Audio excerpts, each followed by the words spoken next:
Hello and welcome to a new interview. Today we have with us Felix, our new Head of Automotive. Hi Felix, how are you? Hi Susanna, I'm fine. Thanks for having me. Well, then let's dig into it. Felix, the first question of this interview would be, what inspired you to pursue a career in in-car entertainment automotive or automotive in-car entertainment, and what are your thoughts about the future of the industry?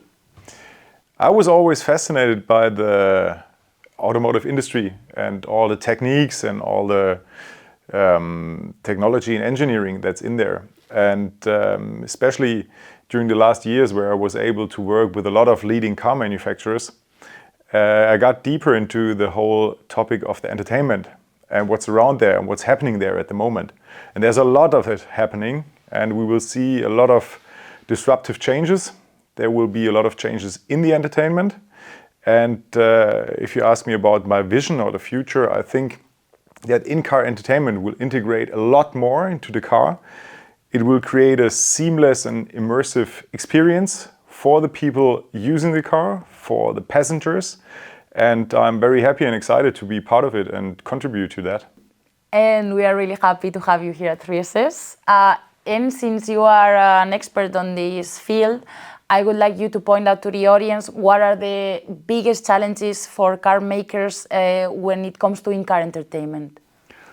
There are a lot of big challenges, so I won't be able to point out all of them because it just would be too long, but getting to the probably three most important ones or three difficult ones. If we're looking at the usage of the system and the monetization. So if car buyers today, they do not only buy a car, they want to be catered for their diverse needs while traveling. So you have to create added value for the customer. If you don't do it, they won't use the system. And if they won't use the system, they won't paying for it. And you won't be able to monetize out of it. So for the driver, at least nowadays, as we don't have autonomous driving, it's not that critical. But if you look at passenger entertainment, you compete completely against mobile devices. So if you have a screen, the screen alone is not enough. You need to create and give them value so they interact with it. If not, they would just use their smartphone and they will use the mobile device they have. So this is a very important topic. So car makers need to think about what is the goal, what will be really create value for the users so that the users engage with the system. Because if they engage with the system and if they use it, you get a lot of data, you get a lot of information, and you have some very relevant touch points and also long touch points to get closer to your customer. And this is something that was not possible in the past. Like a few years ago, a car maker was selling his car not directly to the customer, but to the dealer. So they didn't even have a direct contact and did not even know who is using it. It changed a lot, and everyone was trying to use things like apps where you could engage with your car, and you have user accounts, so the car makers get more information about the person using the car, how they're using it, for what they're using it.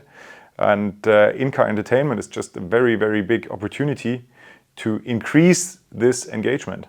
Thank you. That was a really well-explained answer, but one of the biggest challenges, if we are talking about it, that I can think of, it's safety. How would you describe this challenge, or what car manufacturers should do against it?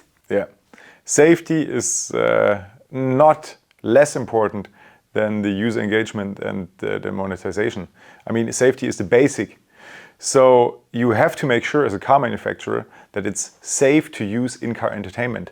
There are scenarios where it's easy because the car is parked, for example, while you are charging it or while you are waiting for passengers. And if it comes to passenger entertainment, which should be usable during the driving, then it really creates a big issue because the driver should not be distracted, but still desires to see what's happening over there. So there are technical solutions. You can do it with eye tracking, which switches off entertainment if the driver is not looking on the road, but on the screen aside. Or you can have displays which you just cannot see from the side. So this is working, but you have to integrate it into your own environment in the in-car entertainment system. There are devices you can buy on the web today, you just integrate it and you can stream while you're driving. The manufacturers say, yeah, just stick to the rules which are in your country. But this is not safe at all, and they don't really care, in my opinion, about this security topic. They make it quite easy for themselves. So car makers need to assure that safety is guaranteed, and you can do that. And if you have the hand on your entertainment system yourself, then it's also a valid point and good and easy to solve. I agree 100%, but I feel like we are talking about a lot of issues, or like it's really challenging for car makers to integrate this in-car entertainment system, and at the same time they have to worry about issues of security, license rights, and maybe also deal with content regional providers. What's your view on this? How can they do this? I would say this is probably one of the most underestimated issues in this field, because content providers or distributors, they're used that a display is in one place, like your smart TV at home.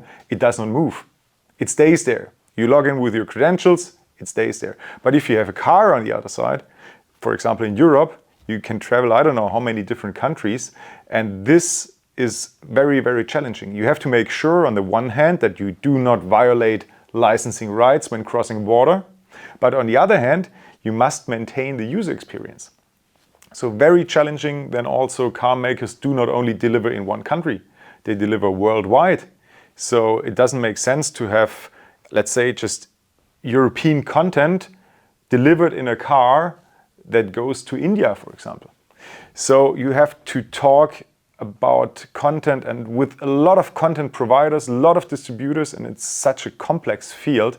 So we also experience that this is quite challenging, but luckily at 3SS there is a lot of evidence and a lot of experience with those content topics. So this is a very, very important topic, yes. Mm-hmm. And since you mentioned 3SS, how does 3SS, or how do you assure that the clients have the content that will apply to their target audience, the right content? It's all about network. Like, it's not only, I don't mean the network to supply data with, but the network of people, of companies, of partners. And there we have a very, very stable basis, and this helps a lot. And on the other hand, having provided entertainment solutions for other areas, this also gives the security to the content providers that we know what we are talking about, and that we know the challenges and do not go blind into fields that will create issues at a later stage. So therefore, this helps a lot, and I'm also really happy about having all this experience here. Thanks. Felix, and now we are like reaching the end of the interview. And to finalize, I would like to talk a little bit about the future, but also about the present. And I wanted to ask you, how do you assure, or how do you stay ahead of the curve of new technologies and trends when it comes to in-car entertainment? But at the same time, what's the plan to assure that your clients stay always on the forefront of innovation? So you can see this from two different sides. Like, there's a technical side and there's a commercial side. Like the technical side, you know 3SS better than I do, but the experience and the know-how about all trending topics and technologies, it's just incredible. Regarding the commercial side, or the side where you see the customer, we need to talk. We need to interact with possible customers, with car buyers, with car manufacturers, with partners, with ad partners, everyone who's there and who's involved. And then we can find out during those talks what could add a value. Like, if you look, for example, at grocery shopping, I don't think it makes sense, even if it's technically possible, to sit in the car and do some grocery shopping, because you could do it on your phone as well. I think it's very more likely that you will sit or be still in the office at your desk, do the grocery shopping there, then you get into the car, and the car shows you the fastest route to the store where you can pick up everything, and probably even gives you some ideas what else you could buy because you forgot it.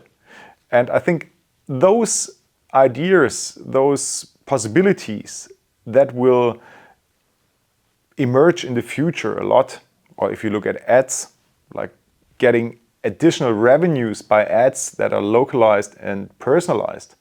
So there are so many possibilities, so many things, and it all comes up if you talk with each other, if you talk with the partners, and this is what we want to do. This is what we want to invite you to do as well. Get in contact with us.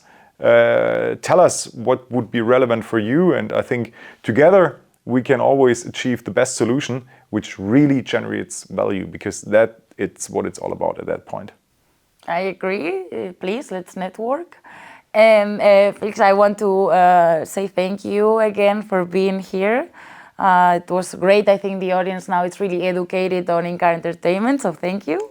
Yeah, thank you for having me. Thank you for giving me the possibility to do this, and I really enjoy it. Of course, and I will give you even more the possibility, because I will ask you all to please visit our automotive website. I will put the link on the copy, and fill the contact form to have some nice discussions with Felix here.